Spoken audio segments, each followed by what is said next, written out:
Hello and welcome to another edition of Up the Reds with me, Andy Canby. So our game has finished a short while ago. Our first Premier League game of 2023-24 against Chelsea, and 1-1 was the final result. So thoughts about the game? I thought we started pretty well in the first 20 minutes, and then deservedly took the lead.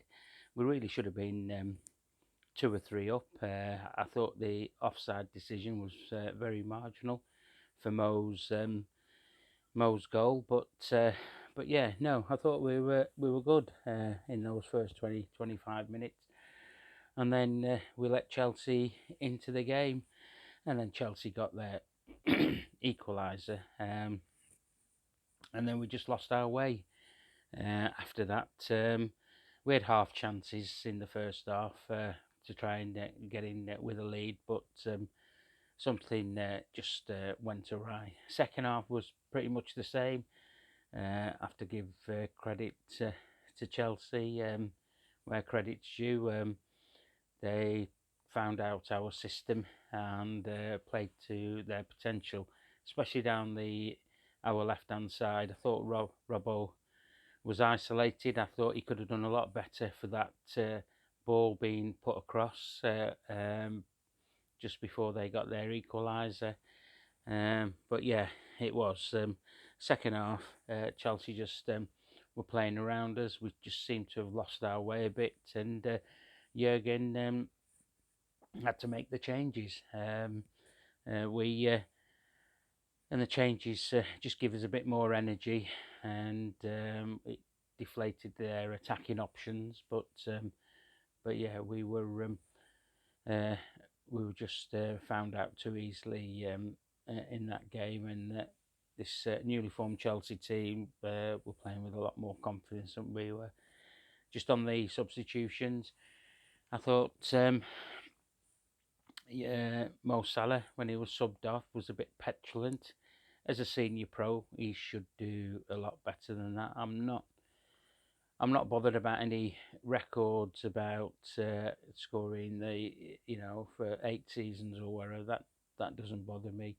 He just wasn't nowhere near his best in the second half. The game was going around him. He didn't create much for us. So yeah, a bit silly by him, but hopefully Jurgen will have a word with him, and then say that's not what I expect of you to be doing. Some of you will be screaming at this, saying, "Well, he's our best striker. He's doing this. And he was our best player on the pitch."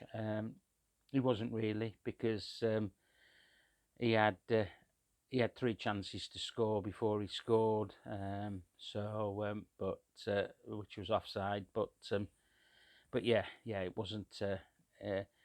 After the first 20 minutes, it wasn't the remainder of the game. Just went by him. So yeah. If you disagree with me, you can do. Just let me know in your comments below in the video, and we'll have a conversation. So yeah, it was really good, and that we've got this tough fixture out of the way. I know Chelsea are going through a transition with a new manager, and with 4,000 players that they've got signed at the moment, and only 11 can play. But it was a good workout for the boys, I thought. Obviously, our game next week at home against Bournemouth.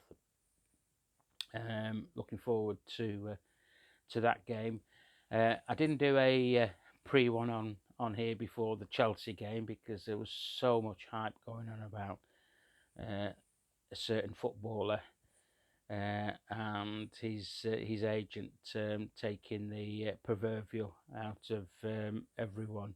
Um, just on transfers, yeah, we do need a number 6. It's quite obvious. We need a left-hand sided defensive type of midfielder with this new system that we've got.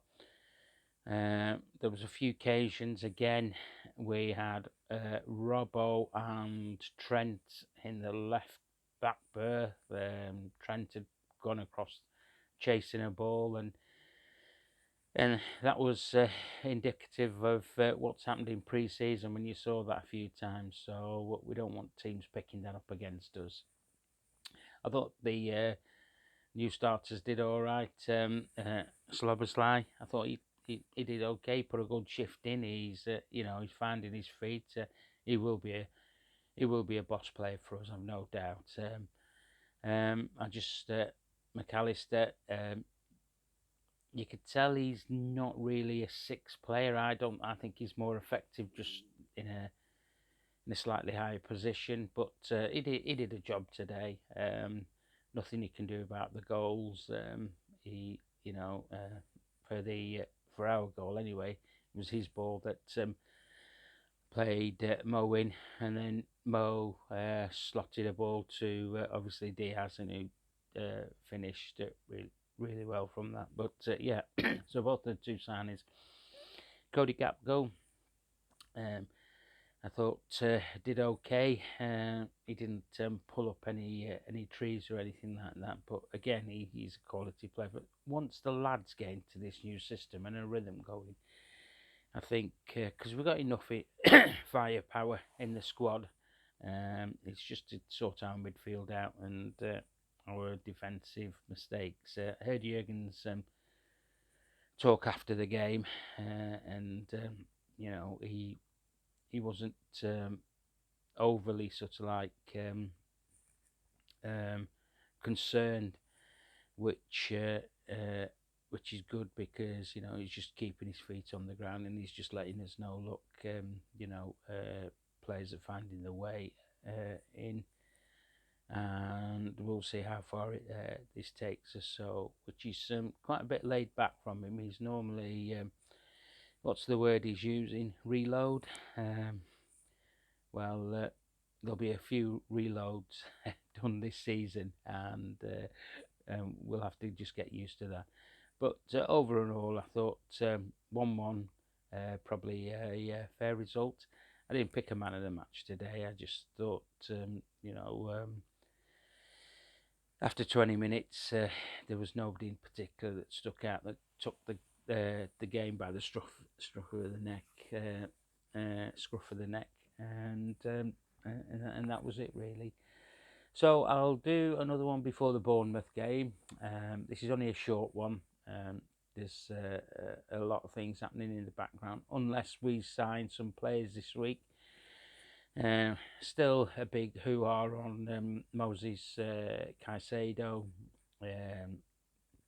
and Romano Lavia.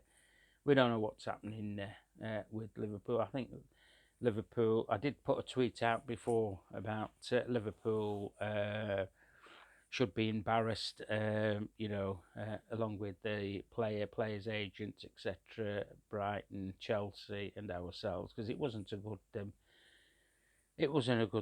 And I got a few replies back saying, "What are you on about? How can it embarrass Liverpool?" By that I meant, look, Liverpool of old, the old guard would have sort of like done the homework, etc. So I don't know how we got coaxed into offering what we offered for him, and then to be made look mugs from Caicedo's agent, who incidentally is going to make absolute millions from this transfer from Chelsea. There's no financial fair play. It's quite evident of what's going on at City, Chelsea, and other clubs, and that's throughout Europe as well. There's no such thing. The Premier League's not strong enough to deal with financial play unless you are a small club. The FA and English Football League do things really well, and the Premier League does not want to harm its brand in any way at all. So you won't see anything done with Chelsea, with them spending £500 million in 8 months, and they'll just get away with it. Apparently they're going to go for Caicedo and Lavia. If that's the case, I'm hoping we've got some more irons in the fire, because we certainly need at least 2, if not 3 more players coming in. So yeah, that's the end of this one. Okay, I hope you've enjoyed it. If you enjoy what I'm doing about Liverpool, please subscribe. Please send me your comments, and let's get this up and running this season. Okay, take care of yourselves. Up the Reds.